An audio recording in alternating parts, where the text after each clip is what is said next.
വേദനിക്കുന്നവരോട് അള്ളാഹുവിന്റെ ഹബീബായ നബി തങ്ങൾക്ക് വല്ലാത്ത താല്പര്യമായിരുന്നു. വേദനിക്കുന്ന ഒരു സമൂഹത്തിൽപ്പെട്ടവരാണ് ആര്? ദരിദ്രന്മാർ, ദരിദ്രരായ ആളുകൾ. ഇന്ന് ദരിദ്രർ ഇവിടെ ചൂഷണം ചെയ്യപ്പെടുകയാണ്. മുതലാളിമാരായി മാറുകയും ദരിദ്രർ കൂടുതൽ ദരിദ്രരുമായി മാറുന്നു എന്നതാണ് ആധുനിക ലോകത്തെ സമൂഹത്തിന്റെ ഏറ്റവും വലിയ പ്രശ്നം. പണം കൂടുന്നുണ്ട്, പക്ഷേ ഉള്ളവനിക്കാണ് പണം കൂടുന്നത്, ഇല്ലാത്തവനിക്ക് പണം കുറയുക തന്നെയാണ്. സമൂഹം അഭിമുഖീകരിക്കുന്ന ഏറ്റവും വലിയ പ്രശ്നമാണ് ദാരിദ്ര്യം. അള്ളാഹുവിന്റെ ഹബീബായ നബി തങ്ങൾ പോലും ദാരിദ്ര്യത്തെ ഭയപ്പെട്ടുകൊണ്ട് കുഫ്രിയത്തിലേക്ക് വഴിതെറ്റിക്കാൻ ഫഖർ കാരണമാകുമെന്ന് മഹാനായ സയ്യിദുനാ മുഹമ്മദ് റസൂലുള്ളാഹി. അല്ലാഹു അങ്ങനത്തെ ദാരിദ്ര്യങ്ങൾ നമ്മളെ കാത്തുരക്ഷിക്കുമാറാവട്ടെ. ആ ഹബീബായ നബി തങ്ങള് പാവപ്പെട്ട ആളുകളോട് സ്വീകരിച്ച സമീപനം നാം ഒന്ന് മനസ്സിലാക്കണം. ഹബീബായ നബി സല്ലല്ലാഹു അലൈഹി വസല്ലം തങ്ങൾ ഇങ്ങനെ ഇരിക്കുന്ന സമയത്ത് ഒരു പ്രതിനിധി വരികയാണ്. മഹാനായ അനസ് ഇബ്നു മാലിക് റളിയല്ലാഹു അൻഹുവിനെ തൊട്ട് റിപ്പോർട്ട് ചെയ്യുന്ന ഹദീസ്, ബഅസൽ ഫുഖറാഉ ഇലാ റസൂലില്ലാഹി സല്ലല്ലാഹു അലൈഹി വസല്ലം റസൂലൻ. നാട്ടിലെ ദരിദ്രരെല്ലാവരും കൂടെ ഒരു പ്രതിനിധിയെ അല്ലാഹുവിന്റെ ഹബീബിന്റെ തിരുസവിധത്തിലേക്ക് അയക്കുകയാണ്. ഫഖാല, അല്ലാഹുവിന്റെ പ്രവാചകരോട് വന്ന്, യാ റസൂലല്ലാഹ് ഇന്നി റസൂലുൽ ഫുഖറാഇ ഇലാ റസൂലില്ലാഹി സ്വല്ലല്ലാഹു അലൈഹി വസല്ലം. ഞാന് ദരിദ്രരായ പാവപ്പെട്ട കുറേ മനുഷ്യന്മാരുണ്ട് ഇവിടെ, അവരുടെ പ്രതിനിധിയാണ് നബിയെ തങ്ങളിലേക്ക്. ആ സമയത്ത് അള്ളാഹുവിന്റെ പ്രവാചകൻ എങ്ങനെ പ്രതികരിച്ചത് അതാണ് മനസ്സിലാക്കേണ്ടത്. ലോകത്തിന്റെ നായകൻ, സമ്പൽ സമൃദ്ധി കൊണ്ട് ജീവിതത്തിൽ സുഖജീവിതം നയിക്കുവാനുള്ള എല്ലാ സാഹചര്യവും ഉണ്ടായിരുന്ന മഹാനായ ഹബീബായ സയ്യിദുനാ മുഹമ്മദ് റസൂലുള്ളാഹി, ലോകത്തിന്റെ ചരിത്രത്തിൽ കഴിഞ്ഞുപോയ ഏറ്റവും അത്യുന്നതമായ തറവാടിൽ പിറന്ന സവർണൻ എന്ന് അവകാശപ്പെടാൻ ലോകത്താർക്കെങ്കിലും കഴിയുമെങ്കിൽ അത് ലോകത്തിന്റെ നായകൻ അല്ലാഹുവിന്റെ ഹബീബ് സയ്യിദുനാ മുഹമ്മദ് റസൂലുള്ളാഹി. അത്രയൊക്കെ യോഗ്യതയും പവറുമുള്ള അല്ലാഹുവിന്റെ ഹബീബ് ഈ പ്രതിനിധിയോട് എങ്ങനെയാണ് പറയുന്നത്? മർഹബം ബിക വബിമൻ ജിഅത മിൻ നിന്ദിഹിം ജിഅത മിൻ നിന്ദി ഖൗമിൻ നുഹിബ്ബുഹും. എന്തൊരു അർത്ഥവത്തായ, ഏതൊരു ദരിദ്രന്റെയും മനസ്സിൽ സന്തോഷം പകരുന്ന അഭിസംബോധനമാണ് അല്ലാഹുവിന്റെ ഹബീബ് ചെയ്തത്. മർഹബം ബിക, നിനക്ക് സ്വാഗതം, നിനക്ക് സ്വാഗതം. വബിമൻ ജിഅത മിൻ നിന്ദിഹിം, നീ ആരുടെ അടുത്ത് നിന്നാണോ വന്നത് അവർക്കും സ്വാഗതം.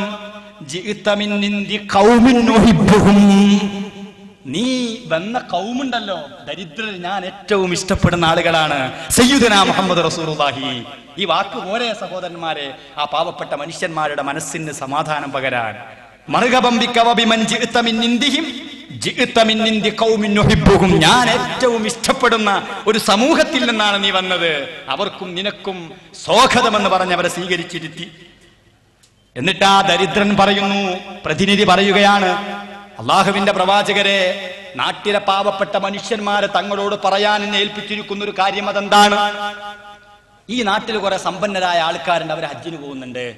പ്രശ്നമാണ്, നമുക്കൊക്കെ തോന്നുന്നൊരു പ്രശ്നമാണ്. അവർ ഹജ്ജിന് പോകുന്നുണ്ട് നബിയെ, അവര് യുദ്ധത്തിന് പോകുന്നുണ്ട്, അവര് ഹജ്ജിന് പോകുന്നുണ്ട്.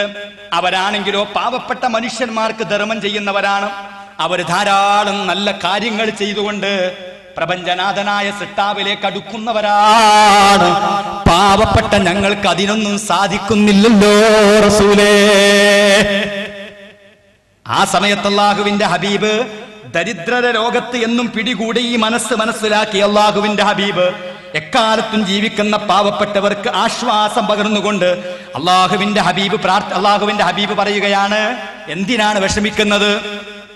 എന്തിനാണ് വിഷമിക്കുക? അല്ലാഹുവിന്റെ ഹബീബ് പറയുന്നു, ബല്ലിൽ ഫുഖറാ അന്നീ, നിന്നെ ഇങ്ങോട്ട് അയച്ച ദരിദ്രർക്ക് നീ ഒരു കാര്യം എത്തിച്ചു കൊടുക്കണം.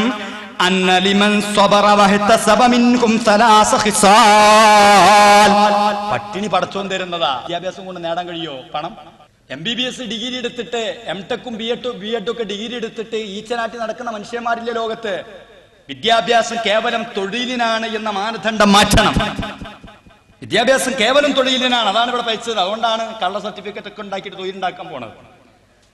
വിദ്യാഭ്യാസം കേവലം തൊഴിലിനല്ല, വിവരം ഉണ്ടാക്കാനാവണം. ഏത് വിദ്യാഭ്യാസം നേടിയ ആള് ഏത് തൊഴിലെടുക്കാനും തയ്യാറാവണം.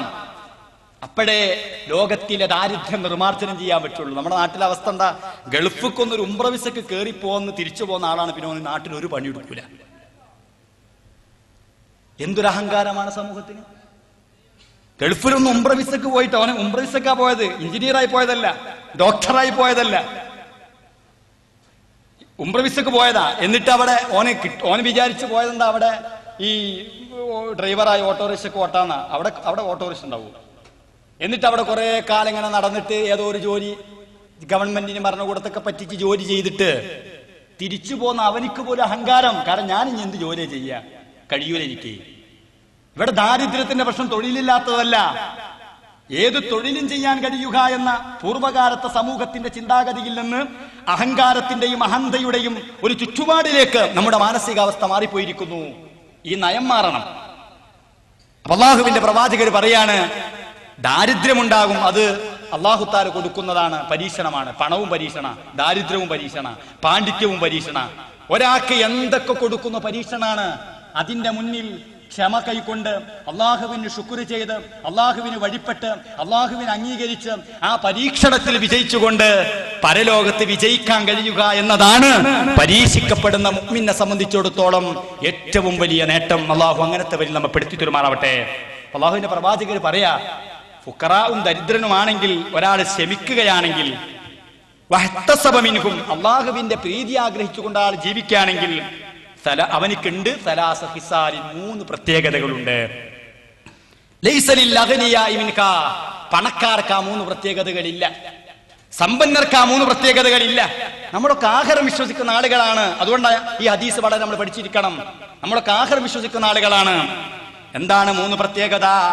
അമ്മൽ ഒന്നാമത്തെ പ്രത്യേകത, ഫഇന്ന ഫിൽ ജന്നത്തി ഖുറഫൻ മിൻ യാഖൂത്തിൻ അഹ്മറ യൻദുറു ഇലൈഹാ അഹ്ലുൽ ജന്ന കമാ യൻദുറു അഹ്ലുദ് ദുനിയാ ഇലൻ നുജൂമി ലാ യദ്ഖുലുഹാ. സ്വർഗ്ഗത്തിലൊരു കൊട്ടാരമുണ്ട്, സ്വർഗ്ഗത്തിലൊരു ഭവനമുണ്ട്. ആ ഭവനത്തിന്റെ പ്രത്യേകത എന്താണ്? മണിമന്ദിരമുണ്ട്, ഒരു രമ്യഹർമ്യമുണ്ട്. അതിൽ യാക്കൂത്തുകൊണ്ട് അല്ലെങ്കിൽ കല്ലുകളെ കൊണ്ട് രത്നങ്ങളെ കൊണ്ട് അലങ്കരിക്കപ്പെട്ട, ഏതുപോലെ തോന്നും ഭൂമി ലോകത്ത് നിന്ന് ആകാശലോകത്ത് നിന്ന് കാണുന്ന കത്തിജ്വലിക്കുന്ന ഒരു ചന്ദ്രനെ പോലെ അല്ലെങ്കിൽ നക്ഷത്രത്തെ പോലെ കാണുന്ന ഒന്നുണ്ട്. ആ ദുനിയാവിലെ ജനങ്ങളിനെ ലാ യദ്ഖുലുഹാ ഇല്ലാ നബിയ്യും ഫഖീർ ഷഹീദും ഫഖീർ മുഅ്മിനും ഫഖീർ സയ്യിദുനാ മുഹമ്മദ് റസൂലുള്ളാഹി. അവിടെ കയറാൻ ആർക്കേ കഴിയുള്ളൂ? ഫക്കീറായ ഒരു പ്രവാചകൻ, ഷഹീദായ ഫക്കീറായ ഒരു ഷഹീദ്. അതുപോലെ തന്നെ ആരും ഫക്കീറായ ദരിദ്രരായ മുഅ്മിനീങ്ങൾ അവരില്ലാതെ അവിടെ പ്രവേശിക്കൂല. രണ്ടാമത്തെ പ്രത്യേകത എന്താണ്? യദ്ഖുലുൽ ഫുഖറാഉ അൽ ജന്നത ഖബലൽ അഗ്നിയാ. എത്ര വലിയ സമ്പന്നരായാലും, എത്ര വലിയ ഇസ്ലാമിക മൂല്യം ഉയർത്തിപ്പിടിക്കുന്ന സമ്പന്നരായാലും അങ്ങനെ തന്നെയാണ് ഹദീസ്.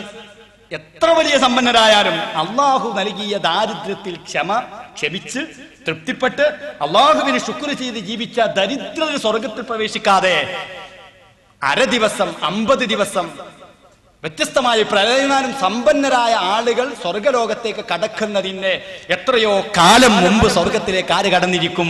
ദരിദ്രരായ ആളുകൾ കടന്നിരിക്കും. വീണ്ടും അള്ളാഹുവിന്റെ പ്രവാചകർ പറയുകയാണ്, ഇദാ ഖാലൽ ഫഖീറു സുബ്ഹാനല്ലാഹി വൽഹംദുലില്ലാഹി വലാ ഇലാഹ ഇല്ലല്ലാഹു അല്ലാഹു അക്ബർ.